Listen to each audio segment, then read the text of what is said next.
His killing field was Milwaukee, and he got away with murder for more than a decade. But how could any of this happen? Born in 1985 in a quiet town, John Doe was the product of a broken family.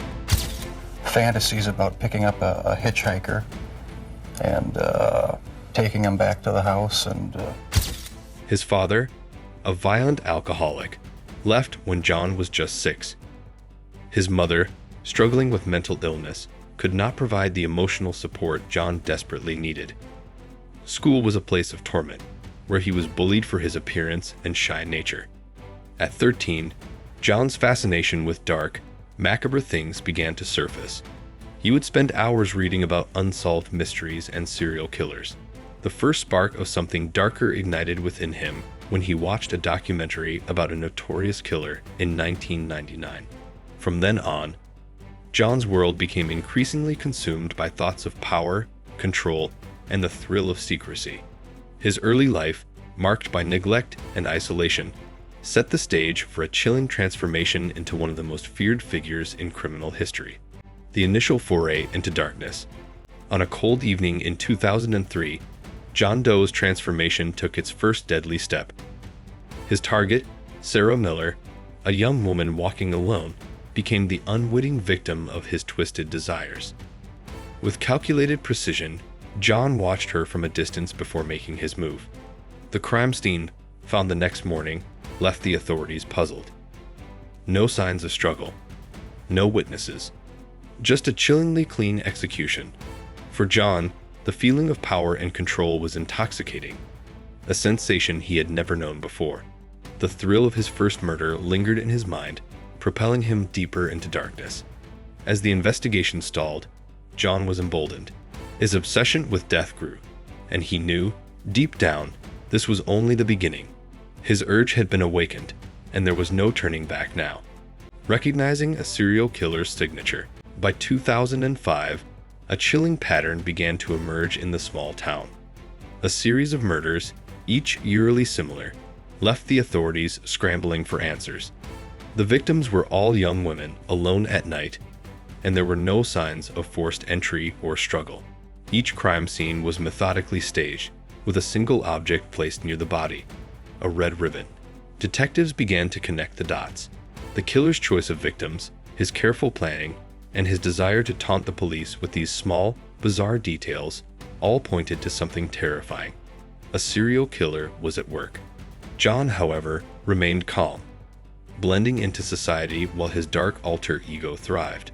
The growing realization that a pattern was forming only fueled his need to kill again, his obsession with perfection leading to even more meticulous planning in his future crimes.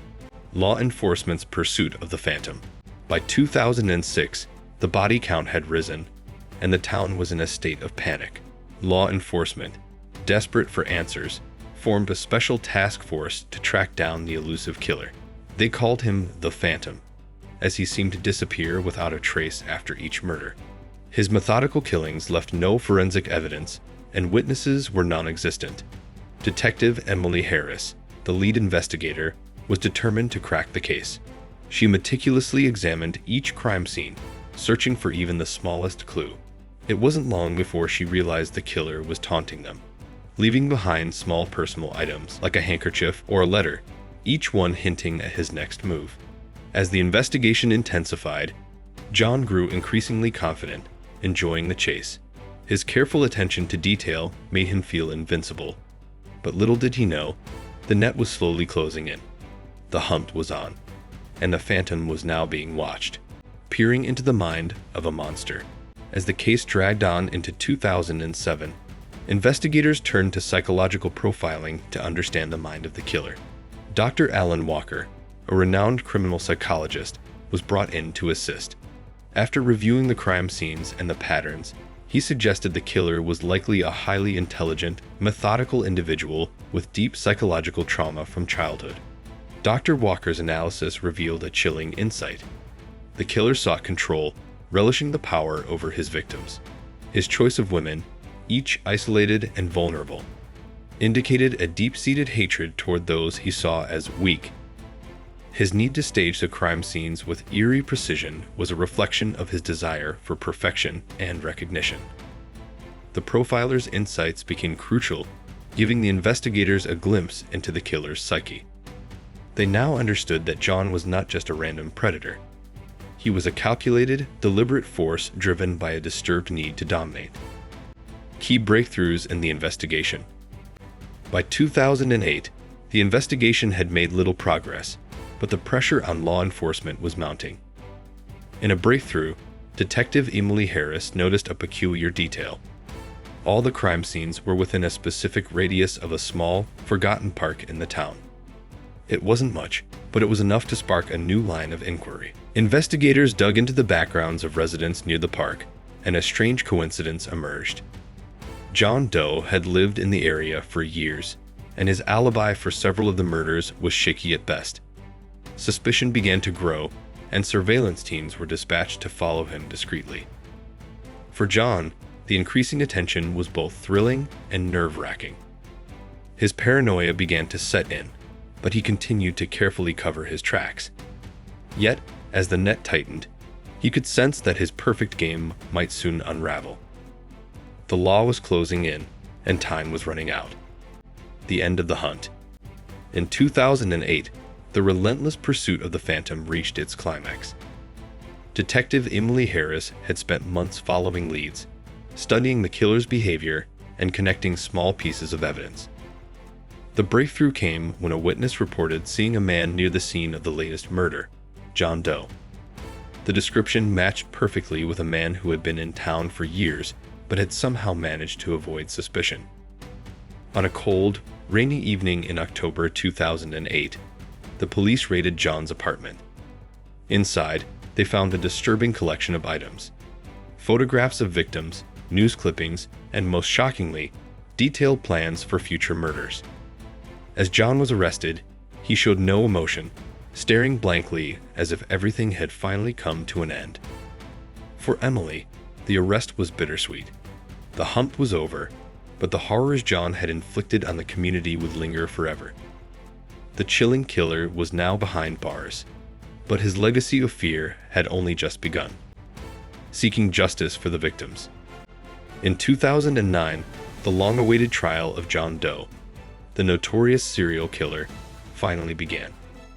The courtroom was filled with tension as families of the victims, law enforcement officials, and the public waited for justice to be served. John, calm and collected, sat quietly in the defendant's seat, showing no signs of remorse. His defense attorneys tried to argue his troubled childhood and mental state, but the overwhelming evidence against him made their case weak. The prosecution, led by District Attorney Mark Turner, presented a chilling case. They detailed the brutality of his crimes, how he had stalked and murdered innocent women, and how his meticulous planning showed a mind completely devoid of empathy. For the victims' families, the trial was a painful reminder of their loss, but it was also a moment of hope for closure. In the end, the jury found John guilty on all counts. As the verdict was read aloud, the courtroom erupted into tears, some of relief, others of sorrow. Justice had been served, but for many, the scars of John's crimes would never fade. The killer's life in prison. After his conviction in 2009, John Doe was sentenced to life imprisonment without the possibility of parole. He was sent to a maximum security facility, a place where the once feared killer now faced the grim reality of life behind bars. Far from the intelligent predator he once was, John quickly became a target for other inmates, many of whom viewed him with disdain and hatred. Despite his past bravado, John found himself isolated, his reputation as a notorious killer now diminished in the harsh reality of prison life. Guards and fellow inmates alike kept a wary eye on him. Prison psychologists, eager to understand his psyche, often interviewed him, but John remained silent and indifferent, offering no insight into his past actions or future plans. Yet, even behind bars, his name continued to haunt the town. While the world moved on, John's story lingered in the shadows, a constant reminder of the darkness he had once unleashed. The long-term impact on the community. Years after John Doe's arrest, the the small town remained forever changed by his reign of terror. The once peaceful streets now carried an air of caution, and many victims' families continued to struggle with the loss. Local businesses, once thriving, suffered as tourists and new residents steered clear of the area, fearful of its dark history.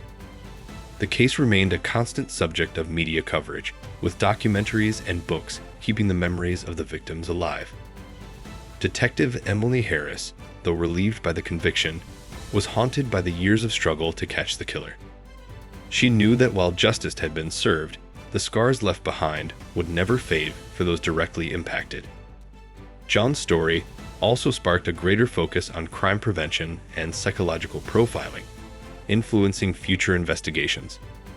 His legacy was not just one of fear, but also of change, as the town became more vigilant, more aware of the dangers lurking in the shadows. The ghost of John Doe would always linger, even if his physical presence was gone. Don't miss the next explosive story, Double Lives, the untold story of a community leader's criminal past. Subscribe now or risk being left in the dark.